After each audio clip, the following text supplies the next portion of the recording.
அன்பின் இரட்சகர் இயேசு கிறிஸ்துவின் நாமத்தில் வாழ்த்துக்கள். நேற்றைய தினத்தில் எரேமியா தீர்க்கதரிசியின் புஸ்தகம் 25வது அதிகாரம் 1ஆம் வசனத்திலிருந்து 8ஆம் வசனம் வரையிலும் பார்த்தோம். இந்த அதிகாரத்தை எழுதும் பொழுது அவர் சொல்லுகிறார், 23 ஆண்டுகள் நான் தீர்க்க தரிசனம் உரைத்து இருக்கிறேன் என்று சொல்லுகிறார். அவருடைய வாழ்க்கையில் 53 ஆண்டுகள் அவர் தீர்க்க தரிசனம் உரைத்தார். இந்த எரேமியா புத்தகத்திலே அவர் உரைத்த முக்கியமான தீர்க்க தரிசனங்கள் 18 தீர்க்க தரிசனங்களை குறித்து நேற்றைய தினத்திலே நாம் கற்றுக்கொண்டோம். இந்த நாளிலே 9ஆம் வசனத்தில் ஆண்டவர் சொல்லுகிறார், வடக்கே இருந்து என் ஊழியக்காரனாகிய நேபுகாத் நேச்சார் என்று சொல்லுகிறாரே. இந்த நேபுகாத் நேச்சாரை ஆண்டவர் ஊழியக்காரராக அழைக்க காரணம் என்ன என்கிற காரியத்தை நாம் கொஞ்சம் கற்றுக்கொண்டோம் என்று சொன்னால், நம்முடைய வாழ்க்கையிலும் ஆண்டவர் நம்முடைய வாழ்விலே எதிர்பார்க்கக்கூடிய ஒரு உயரிய பண்புகளை நாம் ஆண்டவரிடத்தில் கேட்டு பெற்றுக்கொண்டோம் என்று சொன்னால் நாமும் அப்படிப்பட்டவர்களாக அழைக்கப்பட முடியும். இங்கே தானியேலின் புஸ்தகத்தில் அவருடைய அரிய பண்புகளை குறித்து ஆங்காங்கே தானியேல் குறிப்பிட்டிருக்கிறதை நாம் பார்க்க முடியும். தானியேல் 1ஆம் அதிகாரம் 3, 4, 5 வசனங்களில், அப்பொழுது இஸ்ரவேல் புத்திரர்களுக்குள்ளே ராஜகுலத்தாரில் துரை மக்களில் யாதொரு மாசு இல்லாதவங்க, அழகானவங்க, சகல ஞானத்திலும் தேறினவர்கள், அறிவில சிறந்தவர்கள், கல்வியில நிபுணர்கள், ராஜாவின் அரண்மனையிலே சேவிக்க திறமை உள்ளவர்களாகிய சில வாலிபர்களை கொண்டு வரவும். அதாவது கைதியாக கொண்டு வந்திருக்கிறவங்களில் மிகுந்த திறமை வாய்ந்தவர்களை எல்லாரையும் செலக்ட் பண்ணும்படியாக இங்கே ராஜா சொல்லுகிறார். அவர்களுக்கு கல்தையருடைய எழுத்தை கற்றுக் கொடுக்க சொல்லுகிறார், பாஷைகளை கற்றுக் கொடுக்க சொல்லுகிறார். தன்னுடைய பிரதானியாகிய அந்த தலைவன், பிரதானிகளின் தலைவனாகிய அஸ்பேனாசுக்கு அவர் அங்கே கற்பிக்கிறார், இப்படிப்பட்ட காரியங்களை நீ செய்ய வேண்டும் என்று சொல்லி. இன்னும் சொல்லுகிறார், ராஜா தான் உண்ணும் போஜனத்திலையும் தான் குடிக்கும் திராட்சரசத்திலையும் ஒரு பங்கை எடுத்து அவர்களுக்கு நியமித்து தனது ஆகாரத்தின்படியே அவர்களுக்கு கொடுக்கும்படி கட்டளையிட்டு அவர் அந்த காரியத்தை செய்கிறதை பார்க்கிறோம். இது நேபுகாத் நேச்சாருடைய உயர்ந்த பண்பை காட்டுகிறது. ஒரு கைதியாக வந்திருக்கிற ஜனங்களின் மத்தியில் இப்படிப்பட்ட திறமை வாய்ந்தவர்களை செலக்ட் பண்ணி தான் உண்ணுகிற சாப்பாட்டையும் தான் குடிக்கிற போஜனத்தையும் அவர்களுக்கு கொடுத்து, கைதியாய் கொண்டு வரப்பட்டவர்களில் சிறந்தவங்க இருந்தாங்கன்னா அவர்களை தன்னுடைய ஆட்சி அவன் சிறப்பாக நடத்துகிறதற்கு அரசவையிலேயே அவர்களை உயர்த்துகிறதற்கான ஒரு பரந்த ஒரு மனப்பான்மை உடையவனாக இருந்ததை முதலிலே அவனுடைய குணாதிசயங்களிலே நாம் கற்றுக்கொள்ள முடிகிறது.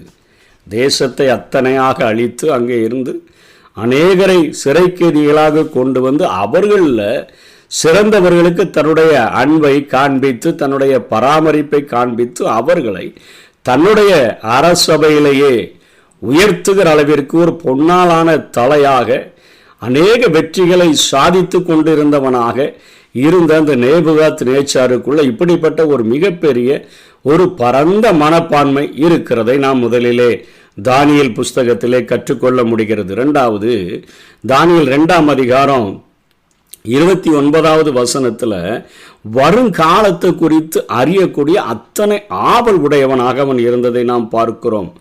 அவன் படுக்கையில் படுத்து கிடக்கும் பொழுது என்ன நடக்க போகிறது என்கிற ஒரு காரியம் அவனுக்குள்ள உண்டானதை தேவன் தானியேலுக்கு வெளிப்படுத்தின பொழுது தானியேல் அதை சொல்லுகிறார், ராஜாவே, உம்முடைய படுக்கையின் மேல் படுத்திருக்கையில் இனிமேல் சம்பவிக்க போகிறது என்ன என்கிற நினைவுகள் உமக்குள் எழும்பிற்று. நாளைய தினத்தில் என்ன நடக்கும், என்னுடைய தேசத்தில் என்ன நடக்கும், எதிர்காலத்தை குறித்த ஒரு திங்கிங், என்ன நடக்க போகிறது, என் தேசத்தில் என்ன நடக்கும், எப்படி ஆகும் என்கிற காரியங்களை, என்னுடைய வாழ்க்கை எப்படி ஆகும் என்கிற எண்ணங்கள் எல்லாம் அவருக்குள்ள உருவாகின பொழுது அங்கே அதை சொல்லுகிறார் தானியேல், என்ன உங்களுடைய படுத்திருக்கையில் நீர் இனிமேல் சம்பவிக்க போகிறது என்ன என்கிற நினைவுகள் உமக்குள் எழும்பிற்று. நேபுகாத் நேச்சார் மனதில் உலகின் வருங்காரியங்களை குறித்த முடிவை குறித்து அவன் அறிய வேண்டும் என்கிற ஒரு ஆவல் எழும்பினதை இங்கே தானியேல் சொல்லுகிறான். மனிதர்களில் பலர் இத்தகைய ஆவல் கொள்வதில்லை.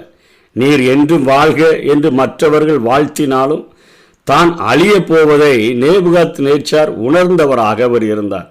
அப்படிப்பட்ட ஒரு எண்ணமுடையவராக, எதிர்காலத்தை குறித்து அறிய நோக்கமுடையவராக அவர் இருந்தபடியினாலே ஆண்டவர் இயேசு கிறிஸ்துவினுடைய 2ஆம் வருகை வரையிலும் அங்கே வெளிப்படுத்தி விட்டதை பார்க்கிறோம். இன்றைக்கு நீர் பொன்னாலான தலையாக ஆட்சி செய்து கொண்டிருக்கிறீர்.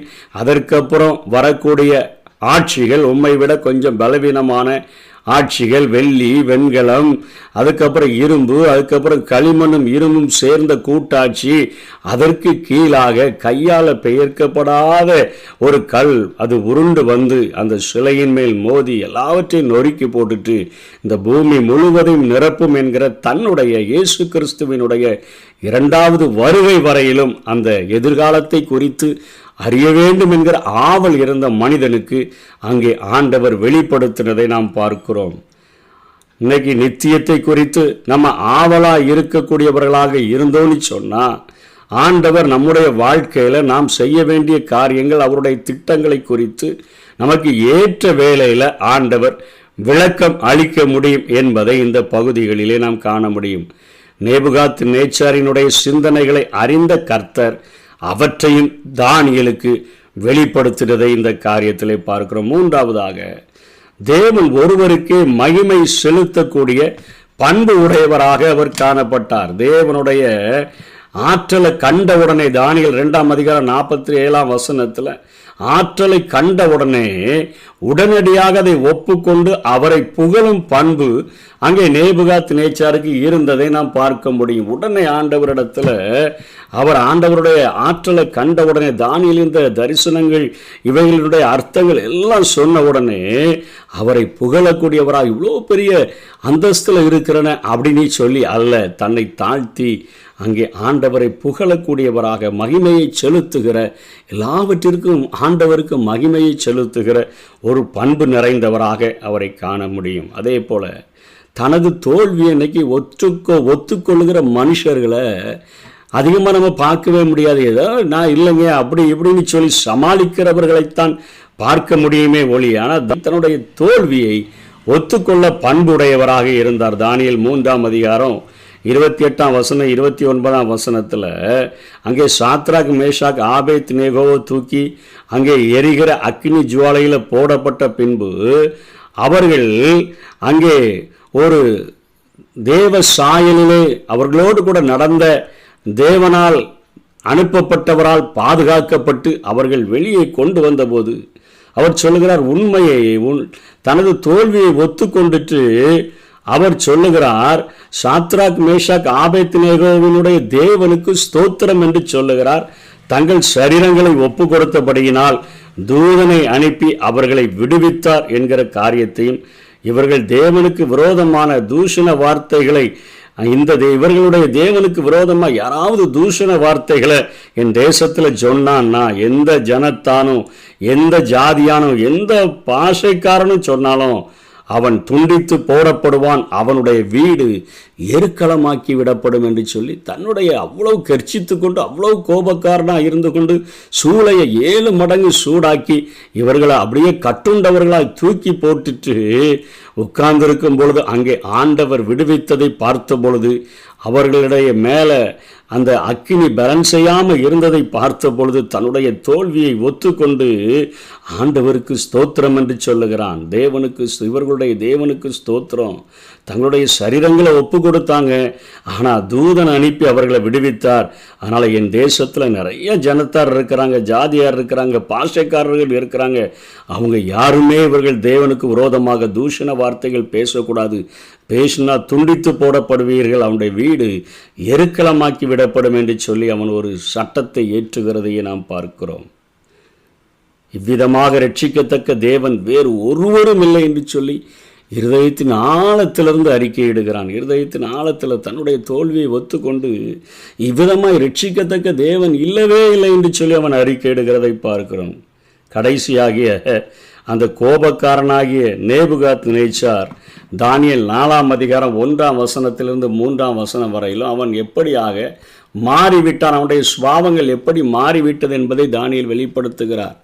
ராஜாவாகிய நேபுகாத்நேச்சார் பூமியெங்கும் குடியிருக்கிற சகல ஜனத்தாருக்கும் ஜாதியாருக்கும் பாஷைக்காரருக்கும் எழுதுகிறது என்னவென்றால், உங்களுக்கு சமாதானம் பெருக கடவுது. கோபக்காரனாகிய நேபுகாத்நேச்சார் இங்கே சமாதானத்தை தேசமெங்கும் கூறுகிறதை நாம் பார்க்கிறோம். உன்னதமான தேவன் என்னிடத்தில் செய்த அடையாளங்களையும் அற்புதங்களையும் பிரசித்தப்படுத்துவது எனக்கு நன்மையாக கண்டது. ஊழியக்காரனாய் மாறிட்டாரு.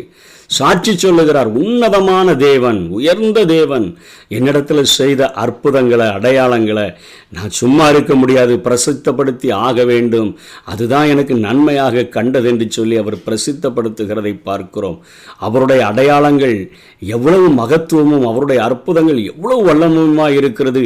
அவருடைய ராஜ்யம் நித்திய ராஜ்யம், அவருடைய ஆளுகை தலைமுறை தலைமுறையாக இருக்கும். ஒரு மிகப்பெரிய ராஜா மிகப்பெரிய உயர்ந்த ஸ்தானத்தில் வைக்கப்பட்ட போதும் தன்னுடைய மகிமையை வேறொருவருக்கும் கொடுக்க முடியாதபடி வைராக்கியமாக தான் மனிதர்கள் இருப்பாங்க. மற்றவர்கள் அவ்வளவு சீக்கிரத்தில் புகழ மாட்டாங்க.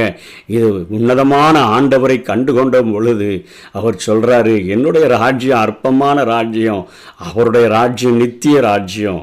என்னுடைய ஆளுகை அது கொஞ்சம் கொஞ்ச நாளைக்கு ஆளுகை இருக்கும், ஆனால் அவருடைய ஆளுகை தலைமுறை தலைமுறையாக இருக்கும் என்று சொல்லி அவர் அங்கே சாட்சி பகருகிறதை பார்க்கிறோம். கடைசியாக இந்த அதிகாரத்தில் 4ஆம் அதிகாரம் கடைசியில் அவர் எழுதி முடிக்கிறார், நேபுகாத்நேச்சாராகிய நான் பரலோகத்தின் ராஜாவை புகழ்ந்து உயர்த்தி மகிமைப்படுத்துகிறேன். அவருடைய கிரியைகளெல்லாம் சத்தியமும் அவருடைய வழிகள் நியாயமும் ஆனவைகள்.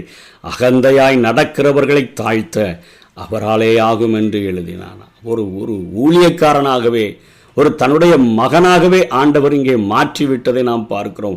அழகாக சமாதானத்தை தேசமெங்கும் கூறுகிறார்.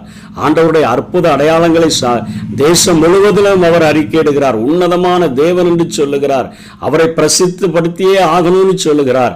அகந்தையாய் நடக்கிற எல்லாரையும் தாழ்த்த அவராலே ஆகும். அவருடைய கிரியைகள் தான் உண்மையானது, சத்தியமும் அவருடைய வழிகள் நியாயமும் ஆனவைகள் என்று சொல்லி அவர்தான் பரலோகத்தின் ராஜா, அவர்தான் நித்தியமாக ஆளுகை செய்யக்கூடியவர், அவர்தான் தலைமுறை தலைமுறையாக ஆளுகை செய்யக்கூடியவர் என்கிற காரியங்களை பகிரங்கமாக சாட்சி பகிர்ந்து வெளிப்படுத்துகிற ஒரு சுபாவம் உடையவராக மாறினபடியினால் ஆண்டவர் அவரை பார்த்து சொல்லுகிறார், என் ஊழியக்காரனாகிய நேபுகாத்நேச்சார் என்று சொல்லி. இன்றைக்கு ஆண்டவரை ஏற்றுக்கொண்டோம் அறிந்து கொண்டோம் என்று சொல்லுகிறோமே, நம்மிடத்தில் இப்படிப்பட்ட சுபாவங்கள் காணப்படுகிறதா? ஒரு மனப்பான்மை நமக்குள்ளாக காணப்படுகிறதா? அதே போல எதிர்காலத்தை குறித்த நித்தியத்தை குறித்த அறிய வேண்டும் என்கிற ஒரு வாஞ்சை உடையவர்களாக, ஆண்டவரே என்னுடைய வாழ்வில் என்ன திட்டத்தை நீர் வைத்திருக்கிறீர், எதிர்காலத்தில் என்னை கொண்டு என்ன செய்ய விரும்புகிறீர் என்கிறதை நாம் அறிய விரும்புகிறவர்களாக காணப்படுகிறோமா? தேவன் ஒருவருக்கே மகிமை செலுத்துகிற பண்புடையவர்களாக நம்ம இருக்கிறோமா? நம்முடைய தோல்விகளின் மத்தியில் அவைகளை ஒப்புக்கொண்டு ஆண்டவரை உயர்த்துகிறவர்களாக காணப்படுகிறோமா? அதே போல நாம் சமாதானம் கூறுகிறவர்களாக, நம்முடைய வாழ்க்கையில் அற்புத அடையாளங்களை செய்த ஆண்டவரை சாட்சி பகிர்கிறவர்களாக நாம் வாழ்கிறோமா என்று சொல்லி நாம் ஆராய்ந்து பார்க்க கடமைப்பட்டிருக்கிறோம். பெருமை உள்ளவர்களுக்கு தேவன் எதிர்த்து நிற்கிறார், தாழ்மை உள்ளவர்களுக்கோ கிருபையை அளிக்கிறார். அகந்தையாய் நடக்கிறவர்களை தாழ்த்த அவராலே ஆகும் என்று சொல்லி முடிக்கிறாரு. நம்முடைய வாழ்க்கையில் தாழ்மையை கற்றுக்கொண்டிருக்கிறோமா? தாழ்மையை அணிந்து கொண்டு இருக்கிறோமா? இந்த சுபாவங்கள் நமக்குள்ளாக காணப்படும் என்று சொன்னார். ஆண்டவரும் நம்மையும் தன்னுடைய ஊழியக்காரனாக எடுத்துக்கொண்டு பயன்படுத்த முடியும். அப்படிப்பட்ட கிருபைகளை தேவன் நமக்கு தந்தருள்வாராக. ஆமென். எஜமானனே எஜமானனே உம் சேவைக்காய் என்னை அழைத்தீர். எஜமானனே எஜமானனே உம் சேவைக்காய் என்னை அழைத்தீர்.